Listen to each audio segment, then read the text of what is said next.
Das wichtigste menschheitsgeschichtliche Ereignis steht meistens nicht in den Geschichtsbüchern. In den Geschichtsbüchern lernen wir etwas über den Westfälischen Frieden, über Könige und Fürsten. Wir lernen aber nichts darüber, wo der Ursprung von uns selbst liegt, nicht der Ursprung letztlich unserer Hochkultur. Und dieser Ursprung liegt etwa vor 10.500 Jahren im Vorderen Orient. Und das hängt zusammen mit einem Ereignis vor 13.000 Jahren. Vor 13.000 Jahren ergießt sich die Agassissee, ein riesiger Schmelzwassereissee, der bricht in Nordamerika und ergießt sich über den Eriesee, die Hudson Bay in den Nordatlantik, stoppt für etwa 1000 Jahre den Golfstrom und es kommt zu einer dramatischen Abkühlung auf der Nordhalbkugel. Und das hat Konsequenzen im Vorderen Orient. Dort leben gleichsam im Paradies Jäger und Sammler. Bloß plötzlich wird das Klima in kürzester Zeit sehr, sehr, sehr viel kälter.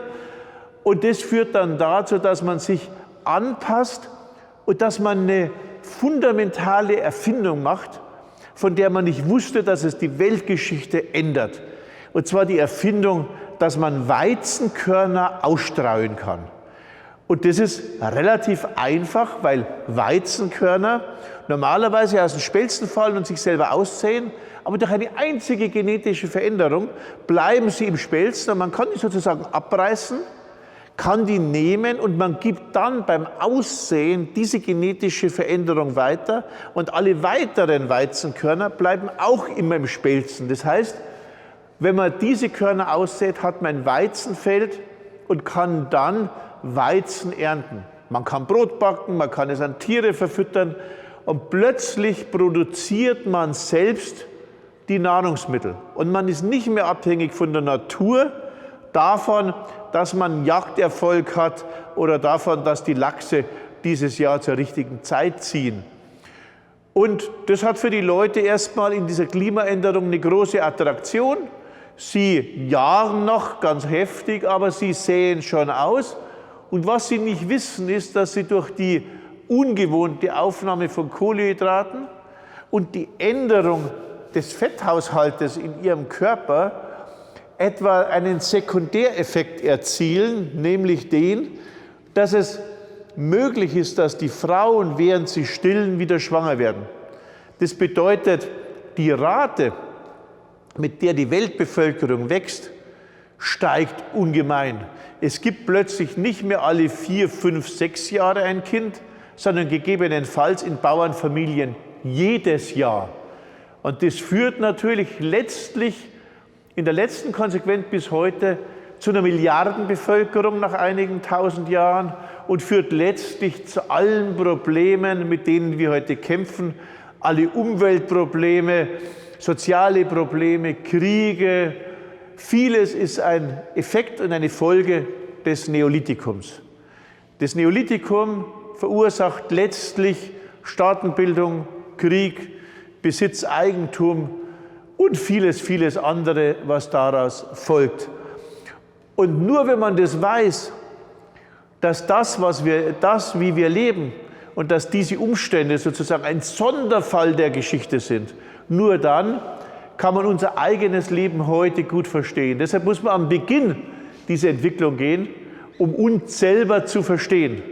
Und man muss auch wissen, was wir verloren haben mit dem Verlust des jägerischen Lebens, dem wir heute nur noch als Hobbyjäger, als Fischer, als Fußball- oder Basketballspieler frönen. Das allererste ist die Domestikation sozusagen von Weizen, von dem es verschiedene Arten gibt.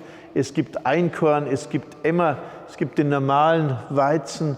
Und dieser Weizen, das ist das Besondere, der fällt dann nicht mehr hier aus den Spelzen, sondern der bleibt durch eine einzige genetische Veränderung in den Spelzen. Und das ist für die Menschen ganz einfach zu ändern. Nicht? Normalerweise sind Domestikationen schwierig. Zum Beispiel beim Mais braucht man 16 genetische Veränderungen, damit man den Mais essen kann. Beim Weizen ist es ganz einfach. Eine genetische Veränderung und man kann daraus Brot backen oder den Weizen essen. Und die genetische Veränderung ist nur, dass die Körner nicht rausfallen. Und das sieht man ja. Deshalb kann man die abreißen, aussäen und kann sehr einfach ein Weizenfeld erzeugen. Und das geschieht dort, wo ohnehin die Bedingungen fürs Neolithikum perfekt sind, nämlich im Vorderen Orient.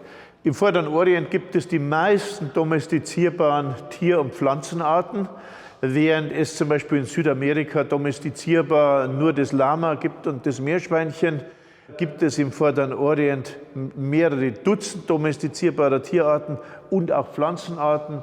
Wir sehen hier beispielsweise das Rind. Die Menschen kommen mit dem Rind nach Mitteleuropa. Sie domestizieren nicht etwa hier Auerochsen, sondern sie bringen domestizierte Tiere mit. Und wenn wir uns erinnern, dass im Paläolithikum die Auerochsen riesig waren, dann stehen immer noch sehr, sehr große Auerochsen hier in den Wäldern und sind wild und gefährlich. Aber bringt die domestizierten, klein gewordenen Rinder mit. Man darf sie allerdings bei Rindern nicht täuschen. Auch eine heutige Kuh ist eigentlich immer noch ein wildes Tier. Wenn man die einige Generationen allein lässt, ist sie immer noch gefährlich.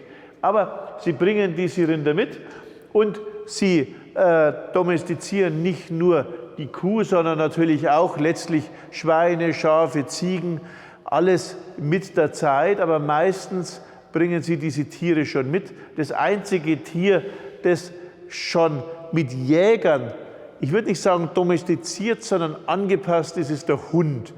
Der Hund ist schon etwa seit 14.000 Jahren in Gemeinschaft mit dem Menschen und das ist vielleicht eine Art gegenseitiger Domestikation. Beide haben große Vorteile davon und der Hund ist natürlich für einen Jäger ideal. Aber wie gesagt, der Jäger hat weder Pflanzen noch Tiere domestiziert. Ausnahme ist diese Koexistenz mit dem Hund. Der Bauer domestiziert zahlreiche Tiere und vor allem Pflanzen. Aber das ist kein Prozess, der bewusst stattfindet, sondern dieser Prozess findet gleichsam automatisch statt. Du säst Getreide aus, du hast ein Getreidefeld, du wirst sesshaft, du kannst Tiere halten und so weiter und so fort.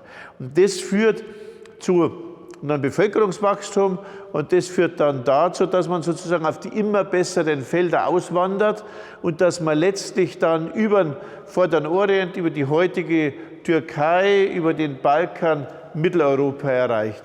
Also ein Prozess, der insgesamt mehrere tausend Jahre dauert. Etwa vor 7.500 Jahren erreichen die neolithischen Bauern des Vorderen Orients Deutschland.